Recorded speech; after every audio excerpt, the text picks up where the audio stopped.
Big love, consequences. 18 months after Bill Henrikson's death. Oh my God, I still can't believe it's been a year and a half since Dad was killed, and now I'm having an affair with the woman who betrayed him, Roger said as he continued passionately kissing Heather, his best friend and sister-in-law.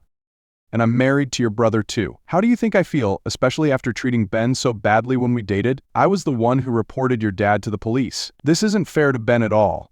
I forced him to believe in monogamy, made him trust in it. And now I'm cheating on him with you, his own brother. I've lived my life as a good person, and now I'm having a lesbian affair with my sister-in-law. Heather felt the urge to take a long bath to wash away her guilt before putting on her usual Mormon attire. It became harder as Roger caressed Heather, kissing down her spine, making the guilt mix with desire. Ever since their first kiss after baby Bill's blessing ceremony, Roger had been sneaking back to Utah whenever possible to see Heather, pursuing their illicit love affair. It wasn't fair to Mary. He had been angry with Mary for seeing other men, but now he was betraying her with another woman. If Dad knew, what would he think? Roger sighed, his eyes filled with sorrow. Roger, I can't keep doing this. I love you, but we're betraying two good men. We pushed Ben to abandon his dream of plural marriage, made him believe in a traditional marriage, but now I'm betraying that. But, Heather, you understand, I can't give up this love. Can you? Roger pleaded, his voice cracking with emotion. I can't. But I can't keep living this lie anymore either. I've seen the pain it caused your parents when they hid their plural marriage for so many years. If we continue this deception, it will only hurt more people. Heather sighed, feeling the pain and guilt creep into her heart. At that moment, the door burst open, and I appeared, my face red with anger. I stood there silently, witnessing my wife and brother tangled together in guilt and passion. My heart felt like it was being crushed, unable to believe that the woman who had once lectured me on the evils of plural marriage was betraying me in this way. Without a word, I rushed out of the room, my heart shattered, hurriedly packing a few clothes into a suitcase and disappearing into the night. Heather and Roger looked at each other, tears streaming down their faces. They both knew there was no going back. We have to face this, Roger. We've destroyed not just our marriage, but our entire family. Roger nodded, his eyes red as he realized the harsh truth. Their affair wasn't just a mistake, it was the end of everything they once had. As I drove through the night, my heart was filled with bitterness and despair. I couldn't understand how my wife and brother could betray me like this, but as I stopped at a roadside rest stop, I had no idea it would be my last stop. Everything felt like a nightmare. The car spun out of control, the screeching of brakes echoed in the night, and then, a violent crash. Everything went blurry, the flashing headlights, the excruciating pain ripping through my body, and darkness engulfing me. When I opened my eyes, there were only distant noises, the sound of ambulance sirens, the chaotic chatter of medical personnel, and then, an endless silence. I was rushed into the emergency room, time seeming to stand still. Everything was hazy, blurry images overlapping each other. Pain stabbed at every part of my body. But the pain in my mind was heavier. I remembered leaving home after discovering the disgusting secret between Heather and Roger. The last time I saw them, they had betrayed me, both my wife and my brother. After an unknown amount of time, the emergency room door finally opened, and I was wheeled into a recovery room. My mind was a whirlwind, unable to remember what had happened, but one thing was certain: something wasn't right. My head spun as I tried to find answers, but all I found were hazy memories. Then the door opened again, and a man and a woman walked in. They looked familiar, but I couldn't recall who they were. The woman approached first, her eyes sad but somehow familiar. She gently took my hand. "Ben, don't you recognize me? I'm Heather, your wife. We're married." Her voice trembled, as if she was holding back a flood of emotions. Wife? I searched my mind for images of her, but all I found was a void. There was nothing that made me remember her. No memories, no familiar feelings. Everything seemed to have been erased from my mind. A sense of unease welled up in my chest. I turned to the man, his eyes filled with worry, but his face still held a friendly expression. He stood close, looking at me with anticipation. "Ben, I'm Roger, your brother. Don't you remember me?" he said, his voice warm but tinged with pain. Brother? Again, I searched my mind. Why couldn't I remember anything? Why didn't I recognize this woman or my brother? I felt as if something had been broken inside me, but I couldn't place my hand on it. All that remained was a vague shadow. I gripped the bedsheet tightly, confused. I'm sorry. I don't remember either of you. Roger, Heather. I don't know who you are. My words were firm, but inside I was a mess. The two of them exchanged glances, the pain evident in their eyes. I didn't know what had happened, but seeing the sadness in their faces, I knew something terrible had occurred. "You had an accident," Ben, Roger whispered, his eyes wet with tears. "We'll help you remember. It'll be okay. But don't worry, we're here for you." I nodded, but the confusion inside me grew. Did I really want to remember? Something terrible must have happened before this memory loss, something I might not want to face, but did I have a choice? In the following days in the hospital, everything remained vague to me. Heather and Roger took turns caring for me. Heather, the woman who claimed to be my wife, was always gentle and attentive. Every time she spoke, I felt a hint of warmth and closeness, but my memory of her was still empty. Roger, my brother, as he said, was always by my side, but the feeling that I should remember him left me even more confused. One morning, as I struggled to lift my right hand, the pain spreading throughout my body, Heather came close, gently taking my hand. I noticed the ring on her finger, the metal gleaming under the soft hospital light. Then I looked down at my own hand, also adorned with a similar ring.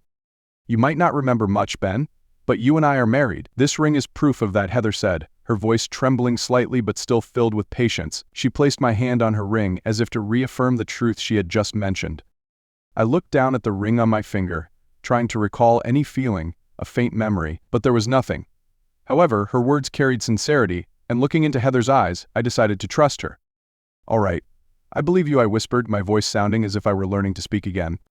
Both Heather and Roger sighed in relief, and I could feel the tension slowly dissipating around us. Though there was still much I didn't understand, I decided to rely on these two people for now. Maybe everything would become clearer as I recovered, and at least, in that moment, I no longer felt so lost. The day of discharge finally arrived. Heather busied herself with the paperwork, while I waited with Roger in the car. The atmosphere was quiet, only the soft hum of the engine breaking the silence. Though I still felt lost and confused about everything, Roger's presence beside me brought a small sense of comfort. He turned to look at me, his eyes gentle and a bit mischievous, as if he was trying to rekindle something in my memory.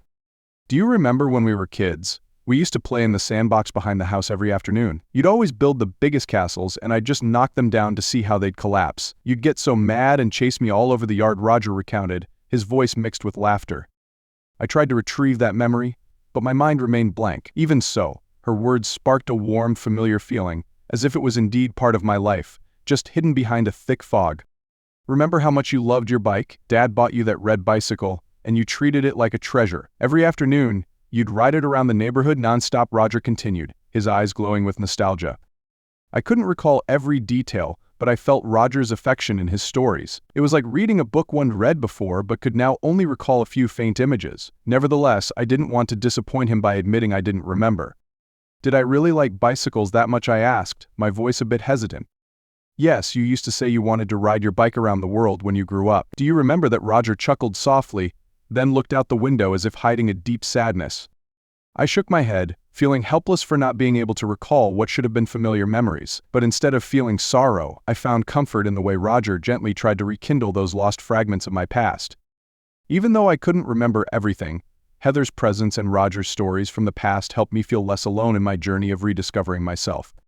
We sat in the car for a while until Heather came out of the hospital, carrying my discharge papers. She walked over to the driver's seat, offering me and Roger a soft smile, though the exhaustion from the long hospital days was evident in her eyes. "All right, let's go," she said, her voice calm but tinged with weariness. Before starting the car, Heather glanced back at us, her expression full of care. "Buckle up, both of you." Roger and I fastened our seat belts, and soon the car rolled away from the hospital. The inside of the car was quiet, with only the gentle hum of the engine and the sound of the tires against the road. I stared out the window, watching the world pass by, but none of it felt familiar. It was like a dream, half real, half distant. Heather kept her focus on the road, but every now and then, she glanced at me in the rearview mirror, her eyes filled with concern. I had the sense that she was trying to gauge how I was feeling, but she remained silent. Roger, sitting beside me, also stayed quiet, as if both of them were giving me the space I needed to process everything. As the car approached what I assumed to be home, a strange feeling washed over me. The house looked both familiar and foreign. I couldn't explain it, it felt like I had lived here before, but any memories tied to this place had been wiped clean. The two-story house, the spacious front yard, the trees lining the driveway, all of it created a sense of belonging mixed with alienation. "This is our home," Ben, Heather said softly, her voice gentle but laced with a hint of apprehension, as if she feared I wouldn't recognize it. I stared at the house, a flood of emotions rising in my chest. Maybe this was where I had once lived, a place I had called home, but now it felt like a stranger's house, a locked memory I couldn't access. Heather looked at me with worried eyes as the car stopped in front of the house. "You just got out of the hospital, you must be tired. You need to rest," she said gently, though I could hear the worry in her voice. Without waiting for my response, she got out and opened my door, helping me out and guiding me upstairs with care.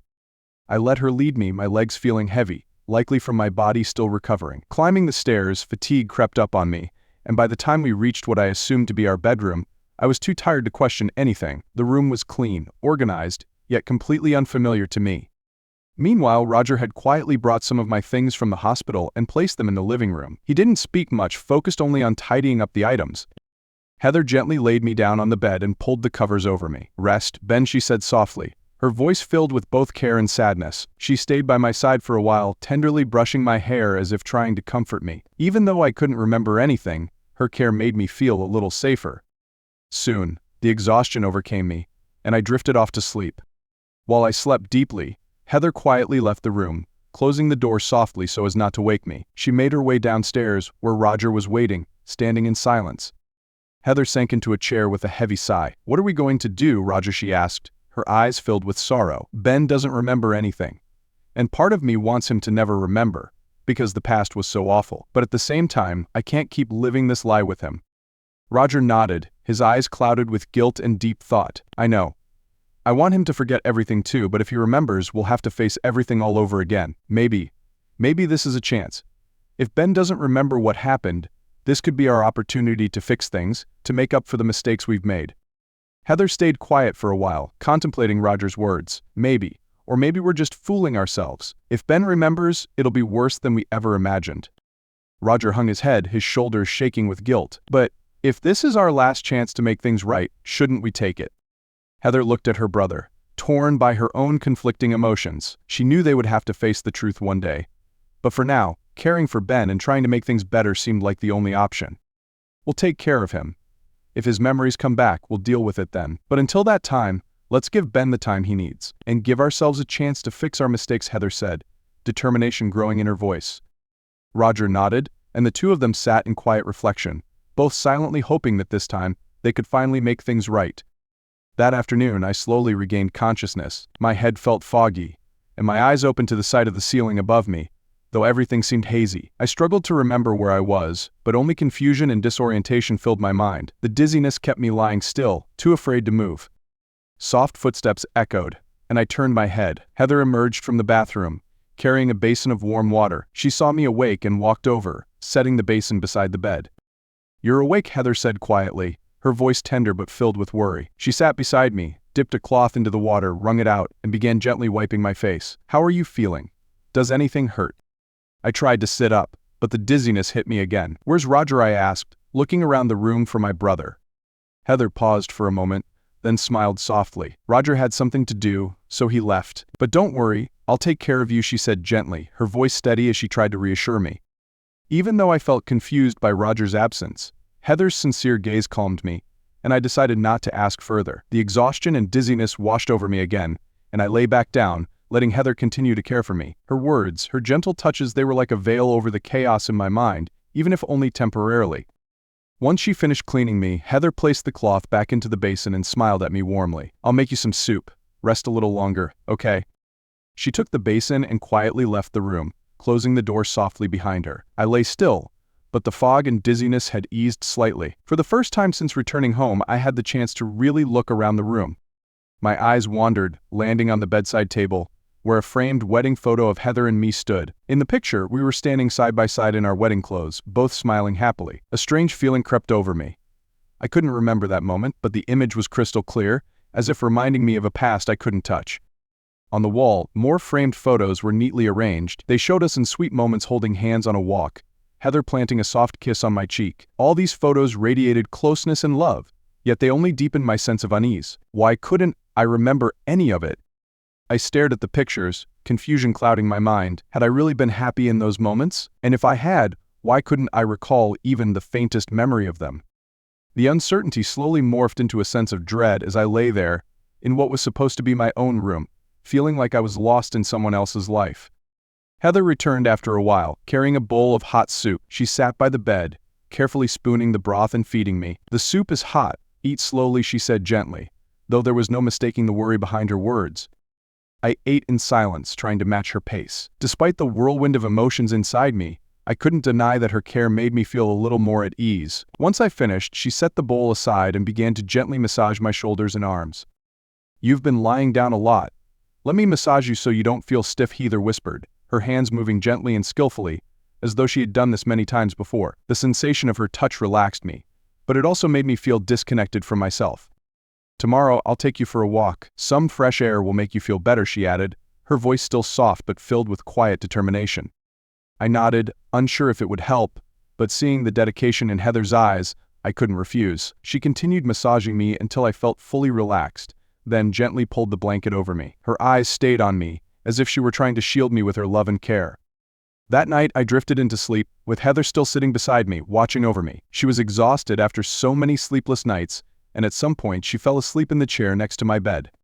The next morning, as the first light of day filtered through the curtains, I slowly woke up. Looking around, I saw Heather still sitting in the chair, her head tilted to the side, her arms crossed as she slept. A strand of hair had fallen across her face, and for some reason a strange tenderness stirred in my chest. There was something peaceful about seeing her there after all the days of exhaustion from taking care of me. My hand instinctively reached out, gently brushing the strand of hair away from her face. The simple act made me wonder what kind of life I had led with her before. All the pictures, the things she had said, and her unwavering care over the past days had touched me, bit by bit. I might not remember everything, but I couldn't deny that Heather had always been there, selflessly caring for me without a single complaint. In that moment, I made a decision. I couldn't keep living in confusion. Even if my memories didn't return, I knew I needed to open my heart to this woman. Heather had given all her love and energy to care for me, and now I decided that the least I could do was to start anew with the sincerity she had shown. I laid back down on the bed, feeling a sense of calm. A little later, Heather woke up, slightly surprised to see me already awake. A soft smile appeared on her face as she quickly went to the bathroom to freshen up before returning to care for me like she always did. She brought breakfast to the bed, feeding me with the same gentle patience I had grown used to over the past few days. "How are you feeling?" Heather asked, her hand lightly brushing my forehead as if checking for a fever. "Much better," I replied, trying my best to smile. Although I still felt uncertain about many things, I wanted to show her that I was trying. After breakfast, Heather kept her promise from the day before. "Today, I'll take you for a walk. Some fresh air will do you good," she said, her eyes full of hope. We stepped outside together, the morning sunlight warming the front yard. Heather gently held my hand as we walked through the garden. She pointed out places she said I used to be familiar with, but to me, everything was new. The paths, the flowers, even the house next door. They all felt like scenes from a painting I had never seen before. "This is where we used to walk in the afternoon," she said, gesturing toward a corner of the garden. "You like to sit here and read." I followed her gaze, but nothing stirred in my mind. However, instead of feeling discouraged, I chose to smile. Even if I couldn't remember, I wanted to enjoy this moment, the moment where I knew Heather was trying her best to help me remember, to bring me closer to my past. I squeezed her hand gently, trying to convey that I appreciated her efforts and that I was ready to move forward, whether or not my memories returned. Weeks passed, and my health gradually improved. Heather remained by my side, patiently helping me reacquaint myself with everything. Our daily walks, the stories she told about my past life, all of it helped me feel a little less lost. Although things were still unclear, I began to accept that I might never fully remember my past, but I also realized that I needed to move forward and be ready to embrace my life again. One day, I decided to return to work. Heather was a little anxious but supportive, knowing I needed to push myself. Walking into the office felt like stepping into a new world, even though I knew I had worked there before the accident. As soon as I arrived, a few colleagues greeted me, but I couldn't remember any of their names. I tried to smile back, but it was obvious I was confused. One colleague, who seemed to have been close to me before, noticed my discomfort. "You don't remember us, do you?" he said, his tone cheerful but laced with sympathy.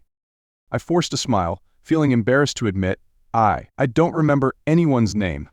Hearing this, they decided to hold a reintroduction session. One by one, they told me their names, their jobs, and shared memories of times we'd had together. Some of the stories surprised and amused me. Even though I couldn't recall them instantly, hearing about the laughter, teamwork, and projects we had shared made me feel a connection again.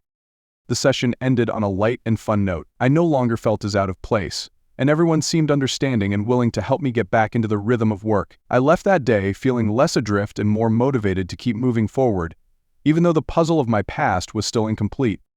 That first day back at work went smoothly, and as I returned home, Heather was waiting for me at the door, her warm smile lighting up her face. "You're back. How was it?" she asked, her eyes full of genuine concern. "It went better than I thought," I replied, though still feeling a little weary after the long day. As I stepped inside, I noticed Roger was there too. He turned to me, beaming. "It's great to see you getting back on your feet. Heather's been telling me about it, and I couldn't be happier," he said enthusiastically. The three of us sat down for dinner. Heather had prepared a simple but delicious meal. Roger talked a lot, sharing everything from his work to the small happenings of everyday life. The atmosphere at the table was relaxed, but every now and then, I caught Roger giving Heather strange, secretive glances. I looked up, catching Roger's eyes on Heather, but said nothing. His look wasn't overt, and it was hard to decipher, but something felt off. I wondered if there was something I wasn't aware of, but I didn't want to disrupt the pleasant mood at the table. Instead, I smiled and continued to listen to Roger's stories, trying to enjoy this family moment.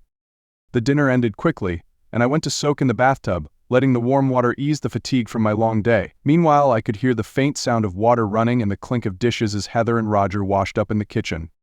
As I soaked, I couldn't shake the feeling of something unusual in those glances between Heather and Roger during dinner. Something wasn't right, but I couldn't put my finger on it. Maybe I was overthinking, but a part of me felt compelled to find out the truth.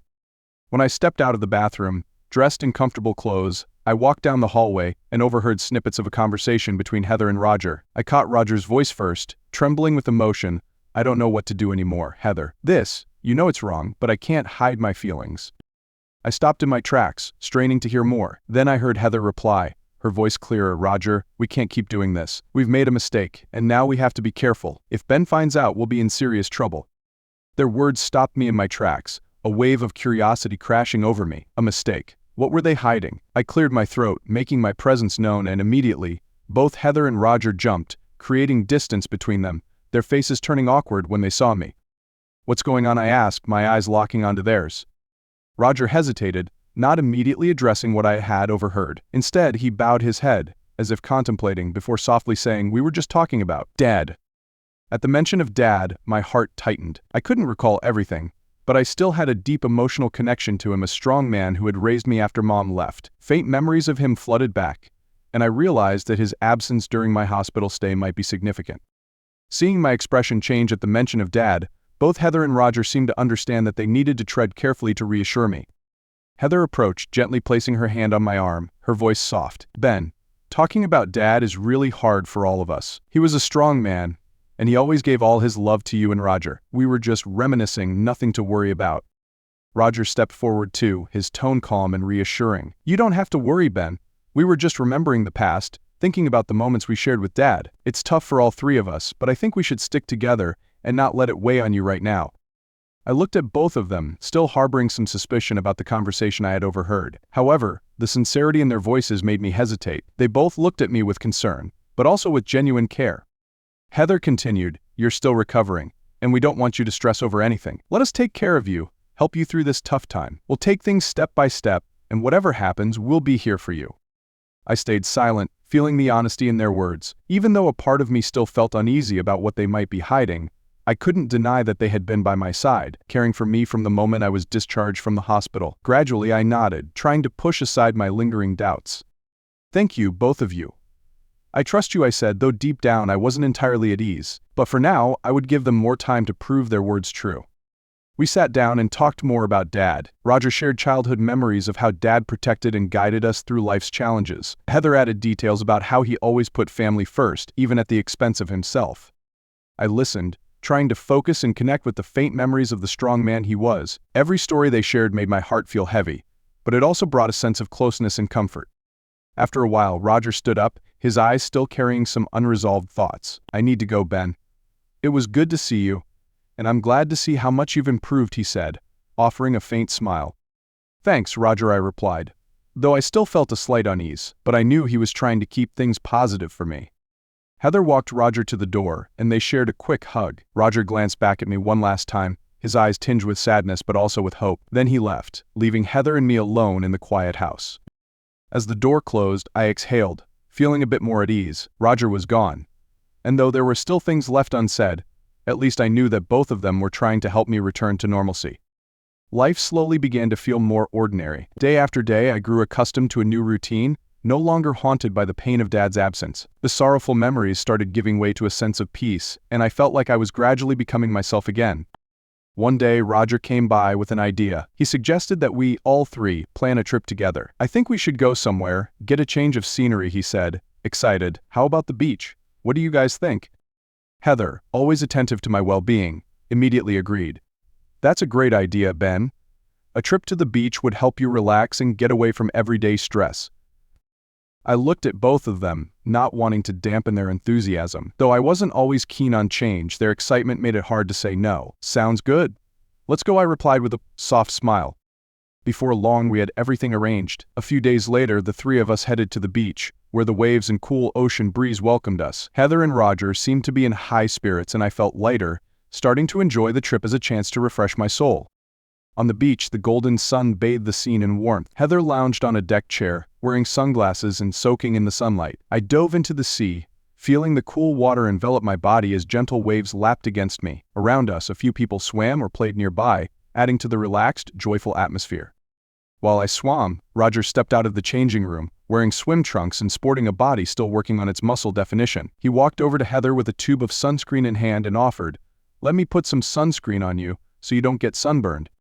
Heather didn't say anything, just nodded in agreement and lay back on the chair, relaxing under the sun. Roger began applying sunscreen to her skin, but as his hands moved, something felt different. His fingers lingered with each stroke, drawing out the motion in a way that seemed unusual. Roger continued to rub the sunscreen on her, but each touch became more deliberate, brushing over more sensitive areas. Heather closed her eyes, biting her lower lip, trying not to show any reaction, but her body began to respond. The closeness and subtle provocations from Roger made Heather take deep breaths, tensing to maintain her composure. Yet, Roger seemed to know exactly what he was doing, each movement skillful and suggestive. He kept applying the sunscreen, but then leaned down, whispering something ambiguous in her ear, as if pushing things further. His words, along with the warmth of his breath, made Heather's body tense, not just from the sun but from the conflict rising inside her. "Roger, stop," Heather whispered, her voice shaky. Roger halted his movements but kept his gaze on her, eyes teasing. Heather opened her eyes and turned to face Roger, trying to stay calm. "We can't make that mistake again. No matter what, we've gone too far already. If Ben finds out..." Roger hesitated, his eyes flickering, but he still held a certain confidence. You can't hide your feelings, Heather?" Heather shook her head, her eyes filled with conflict. "You know this is wrong, don't you? We can't just keep falling back into this. It won't just hurt Ben, it'll destroy us." Roger stared at her for a long moment before slowly pulling back, his eyes tinged with regret. "I get it, Heather." Not long after, I came back to shore, feeling the cool water still clinging to my skin, and began drying off with a towel. The sun's warmth soon replaced the slight chill of the sea, leaving me feeling refreshed. As I approached where Heather and Roger were sunbathing, Roger had already stood up, keeping a bit of distance from Heather. Roger turned to me with a bright smile, then suggested, "How about we grab some food? I know a great seafood place nearby." Heather agreed, and before long we left the beach, got dressed, and headed to the restaurant Roger recommended. The seafood was incredible: lobster, fish, and large, sweet scallops made for a perfect meal. We talked and laughed, the atmosphere light and pleasant. Roger shared a few funny stories that had us laughing, but I couldn't shake the feeling that something was different in the way they looked at each other. After dinner, we returned to the resort. Roger had booked a separate room for himself, while Heather and I shared a room. When I walked into the room, I felt tired but content after a long day. I sat on the bed, looking around the simple but cozy room, still feeling the sun's warmth lingering on my skin. Heather entered the room after taking a shower, but something in her expression seemed off. I didn't notice it at first, but it seemed like she was deep in thought, perhaps still reflecting on what had happened with Roger earlier. She sat next to me, not saying anything at first, but I could sense her unease. Heather bit her lip, as if wrestling with her emotions. Although she had pushed Roger away earlier, there was still a simmering desire within her. Unsure of how to release it, she turned to me, her eyes filled with unspoken intent. "Ben," she whispered, her voice catching in her throat. I turned to look at her, not fully understanding what she wanted. But before I could ask, Heather leaned in closer, her hands sliding around my back, pulling me towards her. Her eyes burned with an intensity I hadn't seen before. I didn't have time to think. Heather's touches were light yet provocative, and soon we were both swept up in the moment, unable to resist the rising passion. What followed was an explosion of desire and longing, enveloping both of us in a wave of intense emotion. Afterward, as I lay sleeping on the bed, Heather quietly slipped out, got dressed, and left the room. Her stomach growled with hunger since she hadn't eaten much during dinner, her mind too distracted by conflicting emotions. She decided to head down to the lobby to find a snack. When she arrived at the lobby, she coincidentally ran into Roger, who was also looking for something to eat. Roger's eyes narrowed slightly when they landed on a red mark on Heather's neck, the unmistakable sign of our earlier encounter. A surge of jealousy rose within him, unable to suppress the feeling. Without a word, Roger grabbed Heather's arm and pulled her into a secluded corner. He got close, his eyes hard as he confronted her. "Are you going to abandon me? Pretend like nothing happened between us?" Heather could see the intensity of emotion in Roger's eyes and knew that he was hurting, but she also understood that the situation was far too complicated for a simple answer. Receiving no immediate reply from Heather, Roger's frustration and hurt began to boil over. In a moment of unchecked emotion, Roger pushed Heather against the nearby wall, the sound of the impact soft but noticeable. He braced his hand against the wall near her head, his gaze fierce, almost burning the space between them. "Do you know how much I've been holding back?" Roger's voice was rough with pent-up feelings. "I can't take it anymore. I can't hide my feelings for you." Heather looked up at Roger, her eyes conflicted and anxious. She knew that everything about this was wrong, but she also couldn't deny the faint desire lingering inside her, a tug-of-war between her mind and her heart. Before Heather could respond, Roger leaned in. The emotions they had been battling erupted like a storm, and they could no longer resist the pull between them. Roger's lips met Heather's in a passionate, forbidden kiss, and the guilt only made the moment feel more intense. Heather, though aware of how wrong it was, found herself swept away for a brief moment, responding with equal fervor. All their internal struggles seemed to dissolve in that heated kiss. Back in our room, I woke up not long after, finding Heather beside me, her arms wrapped tightly around me in her sleep. She looked peaceful, her breathing steady, though her face showed signs of exhaustion. A small smile tugged at my lips as I watched her. Heather had been by my side from the moment the accident happened, and her care and intense love had not only helped me recover but also stirred deep emotions within me. I gazed at her, overwhelmed with a mixture of feelings: love, gratitude, and a hint of confusion. The soft light streaming through the window created a gentle, warm atmosphere. As I lay there, hazy memories began to surface in my mind, like fragments of the past. Vague images of our first meeting, the moments when Heather and I fell in love, the first conversation we had, they started to come back to me, slowly becoming clearer. The familiarity of it all made me feel like I was reliving those early days. We had once been strangers, but quickly drawn to each other. Those emotions, while not fully formed, were returning like a faint glimmer in my mind. I gently reached out, brushing a stray lock of hair from Heather's face, feeling the softness under my fingers. She stirred slightly in her sleep, but didn't wake up. All I could do was lie there, feeling a sense of peace I hadn't felt in a long time, hoping that my memories of the past would soon become clearer, so I could understand everything that had happened between us. Soon the last day of our trip arrived, and we began packing our things. Heather carefully organized everything, while I helped by carrying the suitcases out to the car. Roger had already packed up and was waiting outside for us. Once everything was loaded into the car, we stepped out of the resort. Roger came up to us, smiling softly and saying his goodbyes. "It was a great trip, wasn't it? I hope we'll make even more memories next time." I nodded and smiled back at him, though there was a lingering feeling of uncertainty inside me. We exchanged hugs before Roger walked to his car and drove away. On the drive back home, I sat in the car, looking out the window, reflecting on everything that had happened during the trip. This vacation had helped me realize a lot of things. My feelings for Heather were now clearer than ever. The emotions that had once felt distant were now taking shape, growing stronger. When we returned home, life seemed to settle back into its usual rhythm. Heather and I were together again in the familiar space, and I felt a sense of calm returning, even though I knew there might be challenges ahead. As I've said before, calm seas never made a skilled sailor. It's the waves that create masterpieces. One afternoon, I pulled into a gas station to fill up the car, using the time to reflect on all that had happened recently. The bond between Roger and Heather seemed to be growing closer. I saw this as a good thing, not suspecting anything. It felt reassuring to see my brother and my wife getting along so well, completely unaware of the secrets they were hiding. While waiting for the attendant to finish filling the tank, a woman approached me, recognizing me. "Hey, aren't you Ben? I'm Mary, Roger's ex." I glanced up at her cautiously. The name Mary immediately brought to mind a story Roger had shared about how his ex had cheated on him. Just thinking about that made it hard for me to look at her with any kindness.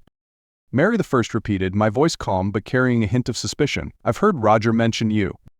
Mary smiled faintly, seemingly unaffected by my cold attitude. "I'm sure he didn't have many good things to say about me. I don't blame him for the way you're looking at me. I know I made a lot of mistakes."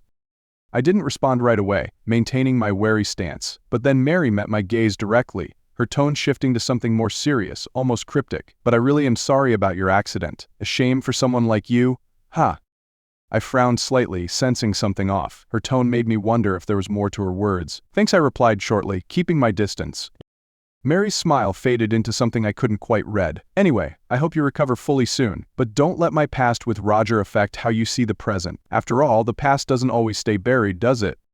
Her ambiguous remark left me with a lingering sense of doubt. I wasn't sure what she was implying, but it seemed like she knew more than I had been told. Mary gave me one last look before walking away, leaving me with a mess of thoughts. Her words stirred up a vague suspicion that there might be something more murky in Roger's past, or perhaps even in my present. But I quickly pushed the thought aside, reminding myself that what mattered was my life with Heather and Roger now. Back at home, I started noticing Roger visiting more frequently. He always acted cheerful and friendly, but there was something off in the air that I couldn't quite place. After changing clothes and relaxing for a bit, I decided to bring up the encounter with Mary. While Roger and Heather were sitting in the living room, I walked in and casually mentioned, "I ran into Mary at the gas station today." She recognized me and even mentioned my accident. The moment I said it, I noticed Roger's face go pale. His lips tightened as if he was holding back a stronger reaction. "Mary? Huh?" he asked, his voice hoarse as he tried to stay composed. I sat down, watching Roger closely. "Yeah, she said some pretty vague things. I wasn't sure if she was hinting at something." Roger stayed silent for a few seconds before letting out a dismissive chuckle. "You don't need to worry about Mary. That's long over. She's not important anymore." But the way he said it, along with his earlier expression, left me with lingering doubts. It felt like he was hiding something, and I started wondering if Roger's past with Mary was more complicated than I'd been told. The tension in the room began to rise after I mentioned Mary. Roger tried to maintain his calm, but the change in his face couldn't hide the sense of unease I felt. Just then, Heather spoke up, cutting through the thick atmosphere. "I think the front yard needs mowing, Ben. It's been a while since anyone touched it, and now it looks pretty overgrown," she said, offering a light smile. "Maybe you should go out and take care of it, and Roger and I will handle dinner. We'll cook something special for you." I turned to Heather, grateful for her attempt to diffuse the tension. "All right, I'll go mow the lawn," I said, smiling back. "You two handle dinner, okay?" Heather nodded, and Roger seemed to regain his composure after Heather's suggestion. They both got up to head into the kitchen, while I stepped outside to mow the lawn, trying to clear my head of thoughts about Mary and Roger's strange reaction. As I pushed the lawnmower, I let my mind relax, thinking about the dinner ahead and the peaceful moments we could share. After spending about half an hour mowing the lawn, beads of sweat dotted my forehead. But seeing the freshly cut grass made it all worth it. It brightened up the house and made everything look tidy. I quietly stepped back into the house, shutting the door behind me. Laughter from the kitchen echoed through the air. Roger and Heather were clearly enjoying themselves while cooking. I chuckled softly, feeling content knowing that they had become close. Seeing them happy and getting along so well warmed my heart, making me feel grateful for such a peaceful life. But as I drew closer, about to step into the kitchen, I unexpectedly overheard Roger ask, "Do you love me?" I paused for a moment, slightly taken aback by the question. "Without hesitation," Heather replied, "Of course I do."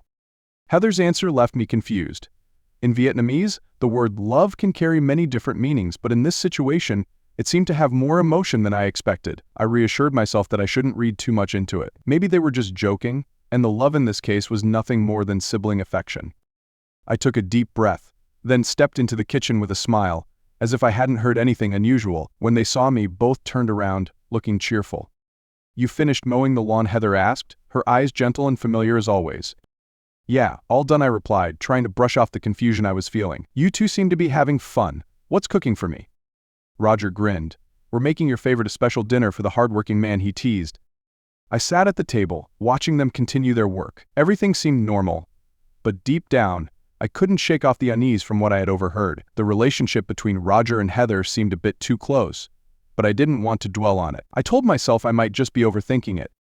Dinner was lighthearted, with Roger and Heather chatting and laughing throughout, creating a warm and relaxed atmosphere. Yet in the back of my mind, Roger's words lingered, and I couldn't completely ignore them. I decided I'd pay closer attention, though I still wasn't sure if there was anything more behind it.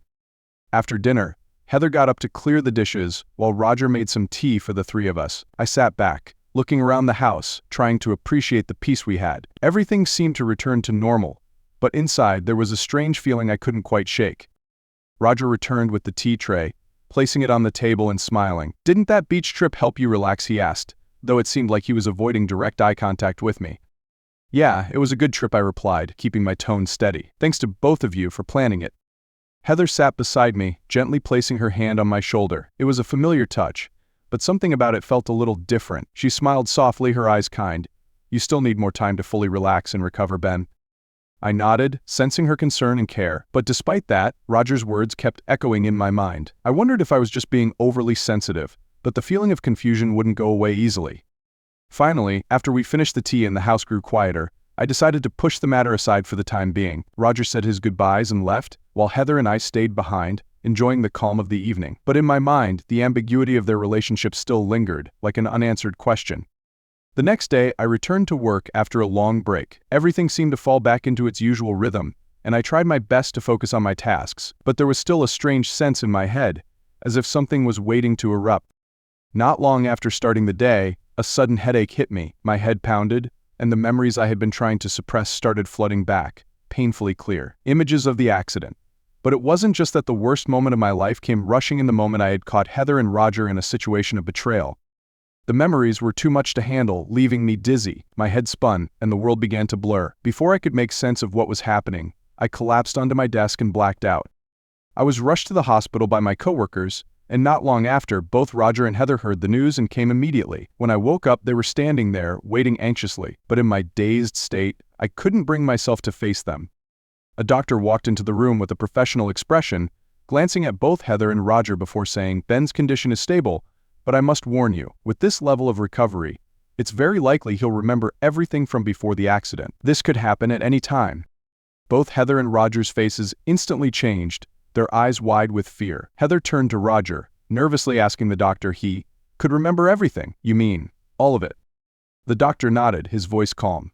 "Yes, all the memories before the accident, including any events that happened. We can't predict the exact timing, but the chances are high."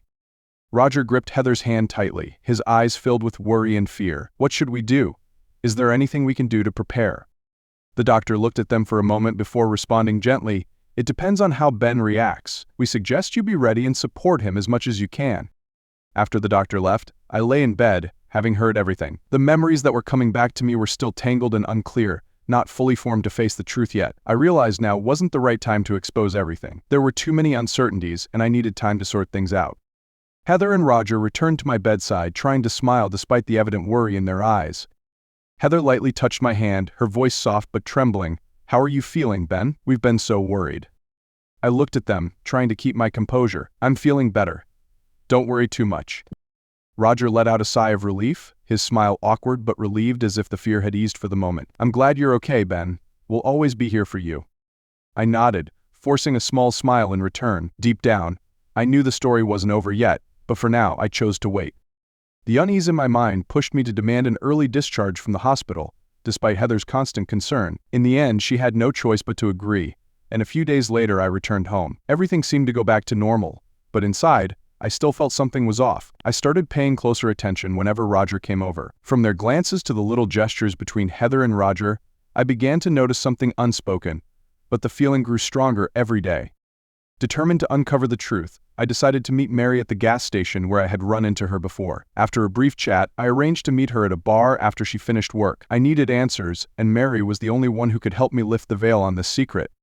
At the bar, the dim lighting and murky atmosphere only added to the tension. I sat across from Mary, my eyes fixed on her. "I need to know the truth," Mary the first said, my voice low but serious. "Roger told me you cheated on him, but I don't think that's the whole story. I think there's something else. Tell me what really happened." Mary leaned back in her chair, at first reluctant to reveal anything, but under the weight of the conversation, she sighed and looked straight at me. "All right, Ben, you want the truth. Saying I cheated on Roger isn't quite right, though maybe he let you believe that. The real story is, a few months ago he suddenly started asking me to change how I dressed, how I did my hair, and I realized he was making me look like this girl he kept mentioning. It got worse and worse, until I had no choice but to leave." Her words hit me like a punch. "Roger, replacing her? With who?" Mary sighed again before pulling out a picture of the woman Roger wanted her to resemble. I was shocked to see it was Heather. She was Roger's perfect girl. Everything I had been trying to piece together started to make sense. His relationship with Heather, the strange behaviors, the laughter that I couldn't fully understand, it all began to fit. I sat there in silence for a long time after hearing Mary's revelation. My mind spun, trying to make sense of it all. Roger's feelings for Heather, their relationship, everything was becoming clearer, but at the same time, it was more painful than ever. I took a deep breath, trying to regain my composure. "Thank you, Mary. Thank you for telling me the truth," I said, my voice hoarse but sincere. I stood up, feeling the need to get out of there and head home. Mary nodded, saying nothing more, only watching me with a sympathetic look. I left the bar, my mind blank, walking in a daze. On the way home, I tried to calm myself, but the shock and sense of betrayal weighed heavily on me. When I arrived home, I stepped inside, and Heather immediately noticed something was wrong. She came toward me, her eyes filled with concern. "Ben, are you all right? What's going on?" She reached out to touch me, but I pulled away, my voice sharp. "Don't touch me." Heather froze, her eyes wide with shock and confusion. I was just worried about you. Did something happen?" Realizing I had overreacted, I quickly tried to compose myself. I took a deep breath, rubbing my forehead. "I'm just tired. My head hurts, probably stress. I need to go upstairs and rest." Heather looked at me, clearly not fully believing my excuse, but she didn't push any further. "All right, go rest. I'll make something for you later." I didn't say anything more, just quietly headed upstairs, trying to hide the turmoil inside me. The swirling emotions, the confusion, and the pain rose in waves, but I knew now wasn't the time to confront everything. I needed time to sort out my thoughts before deciding what to do next. After witnessing my sudden, sharp reaction, Heather couldn't hide her worry. She stood still for a moment, clearly unsure of what to do. Then she picked up her phone and dialed Roger's number. "Roger, I think something's wrong," Heather said, her voice trembling. "Ben came home acting strange. He pulled away when I tried to touch him and said he was tired, but I don't think it's just stress. He might know something." On the other end, Roger kept his voice calm. "Heather, listen, you need to stay calm. Don't let your worry make things worse. Maybe he really is just tired. We shouldn't overreact right now." Heather took a deep breath, trying to steady herself. "But Roger, what if he does know? What are we going to do?" Roger responded firmly, "Let's meet tomorrow and talk about this in person. We can't rush things. Just let Ben calm down for now. We'll figure it out." Heather was quiet for a moment before nodding, even though Roger couldn't see her. "Okay, we'll meet tomorrow. I just hope things don't get worse." Roger's voice softened. "It'll be all right, Heather. Don't worry too much." After the call ended, Heather still felt uneasy, but she chose to take Roger's advice and remain calm. She came upstairs and lay down beside me, trying to comfort me with soft touches on my arm and shoulder. "I'm sorry if I upset you earlier, Ben. Just rest. I'll be here with you." I didn't show it, but my mind was still racing. Even as I lay still, trying to calm down, the confusion and anxiety kept swirling. Heather gently ran her fingers through my hair, and slowly, she drifted off to sleep with her head resting on my chest. While Heather slept peacefully, I remained wide awake, unable to stop thinking about the painful memories that kept resurfacing. Everything about Roger and Heather was becoming clearer, but it was also more agonizing than ever. My eyes wandered to Heather's phone on the nightstand. An odd feeling came over me, and I couldn't resist it. I reached for her phone, opened the screen, and checked the recent call history.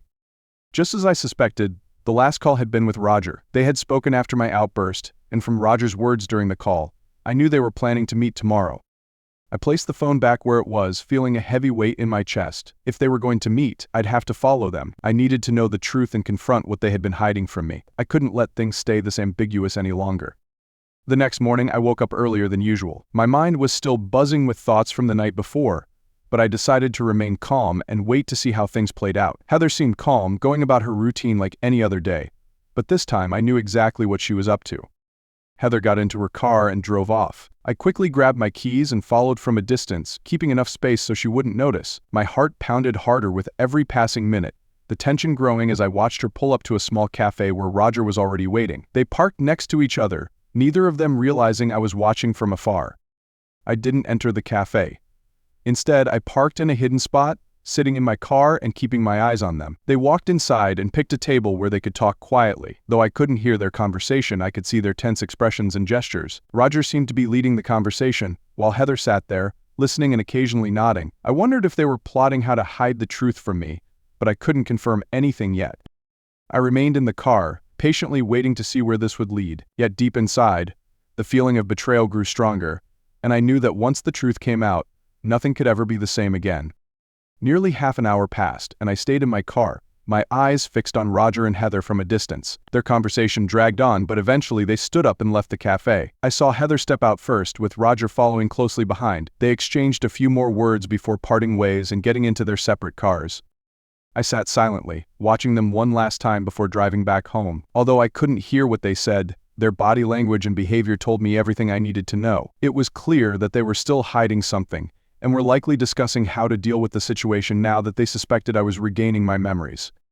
On the drive home, disappointment, confusion, and suspicion built up inside me. The puzzle pieces were starting to fit together, and I knew I couldn't keep avoiding the truth. But for now, the most important thing was to stay calm. I needed more time to think before deciding how to confront Heather and Roger, and to fully understand the truth behind everything that had happened.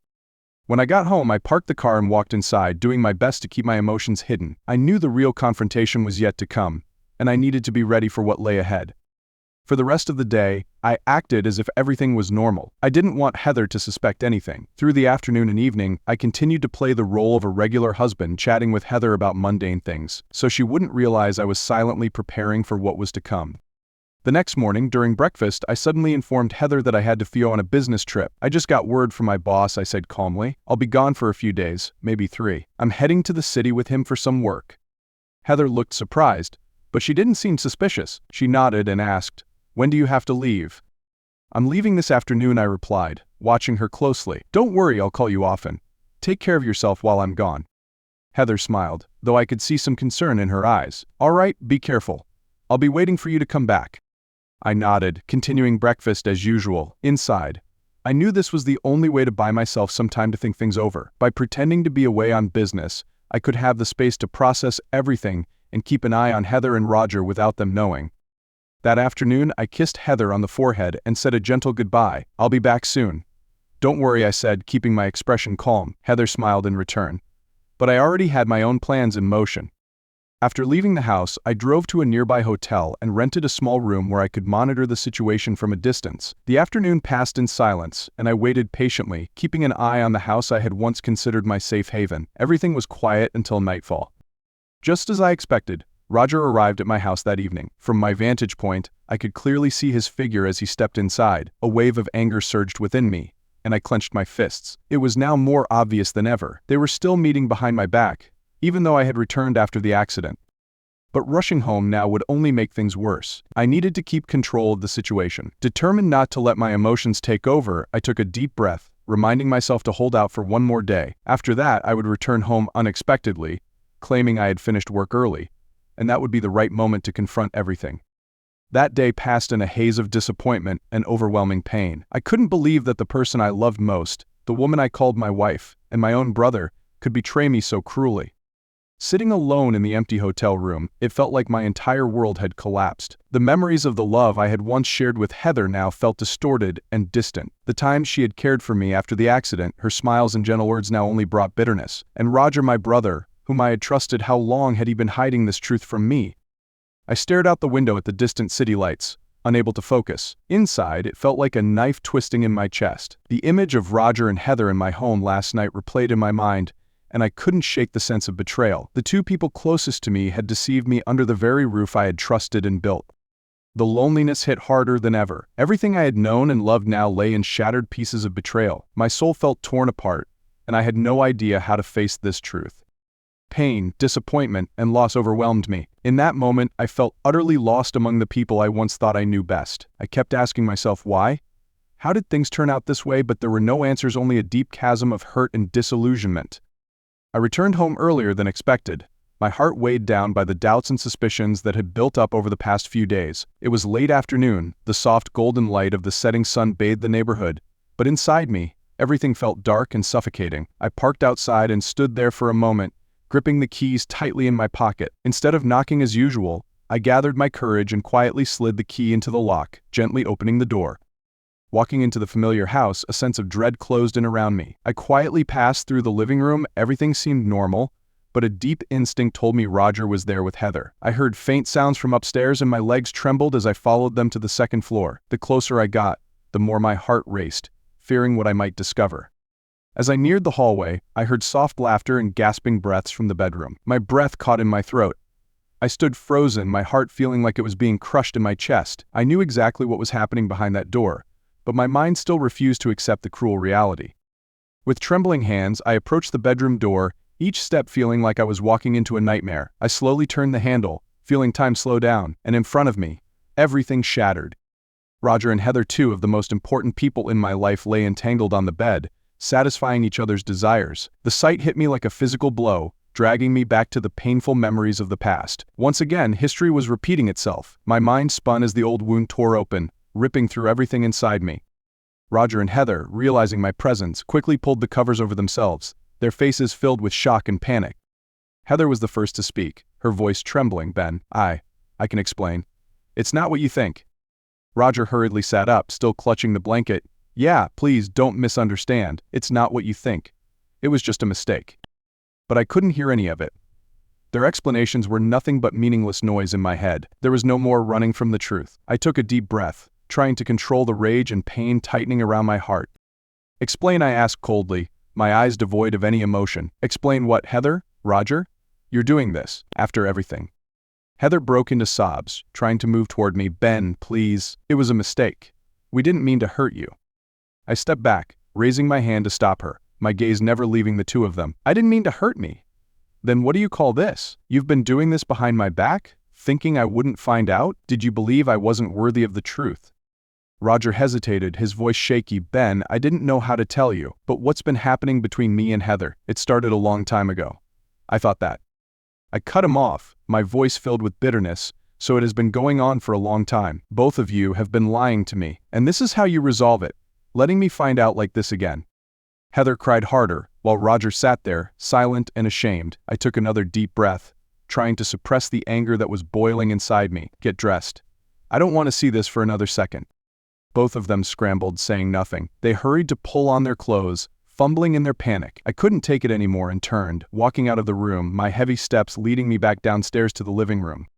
I sat down on the couch, my head in my hands, trying to steady my breathing. Deep breaths echoed through the silence of the living room. Inside, my thoughts were tangled in pain and confusion, but I knew I had to face everything. There was no more room for running or hiding like before.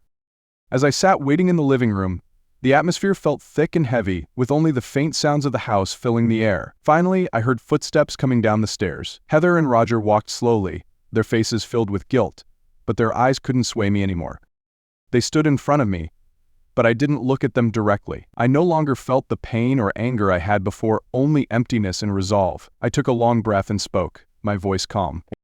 "We're going to settle everything here and now." I lifted my head, my gaze cold as it swept across Heather and Roger. "I spent my life loving and trusting both of you. I thought you were the people I could rely on. Roger, you're my brother. We've shared so many good memories together. I've protected you, looked after you since we were kids. And Heather, you were the wife I loved with all my heart, the one I thought I'd spend the rest of my life with." A lump formed in my throat, but I refused to let myself falter. I continued, "But now, everything has changed. What's happened has broken everything. I can't see either of you the same way anymore." Heather sobbed, her voice choking. "Ben, I'm so sorry. I never wanted to hurt you." I shook my head, looking her in the eyes. "No apology can fix what's been destroyed. I can't live with this lie anymore." I took another deep breath, then spoke, my voice soft but firm.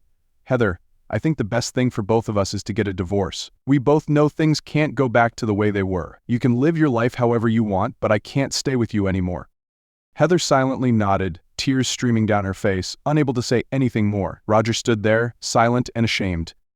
I turned to Roger, my voice hard but filled with disappointment. "Roger, you were my brother. We've shared so many great memories, but now, I don't know how to look at you anymore. Too much has been broken between us. I can't keep this relationship going." Roger started to cry, his eyes full of regret. He tried to speak, but I cut him off, my voice calm but resolute. "Don't say anything, Roger. There's nothing left to explain. We've crossed a line. I'll pack my things and leave. From now on, we'll live separate lives." I stood up, feeling as if a heavy weight had been lifted off my chest, leaving me both relieved and exhausted. "I'll make this quick. And you too, you can live the life you've chosen. As for me, I'll start over." Without waiting for any more words from Roger or Heather, I walked out of the house. Though I knew this wouldn't fully pay for what had happened, leaving and severing ties was the only thing I could do. It felt like I was giving up everything, and my departure was an admission that I was ready to cut my bond with Roger, even though it weighed heavily on my heart. After that confrontation, I began arranging the divorce process. Everything moved faster than I expected. Heather, despite her sorrow and regret, accepted the decision without fighting it. We agreed on the division of assets and legal matters quietly, avoiding unnecessary conflicts. Throughout this process, I kept my distance from both Heather and Roger. They could live their lives, while I had to move forward and reclaim mine. The first days after the divorce were incredibly difficult. The house felt too big and empty, but it was that silence that gave me the time I needed to reflect and heal. I began building a new life, letting go of the painful memories and slowly finding myself again. Work became my anchor, helping me regain stability, and new friendships with colleagues and friends gradually pulled me out of the darkness. I didn't try to forget the past but learned to face it and accept what had happened as a part of my life. Life eventually returned to normal, but in a new way. I was no longer weighed down by the memories and pain of the past. Instead, I chose to create a life where I felt more comfortable and free. The months after the divorce weren't just a time of recovery, but also an opportunity for me to rediscover the true values of life. In the end, after everything, I could finally smile. There was nothing left holding me back in the pain of the past. Everything had passed, and I had found a new path for myself, a path that was more peaceful, more freeing. And deep down, I knew I had made the right decision, even though the journey had been rough. Now, I was ready for a future no longer haunted by the past.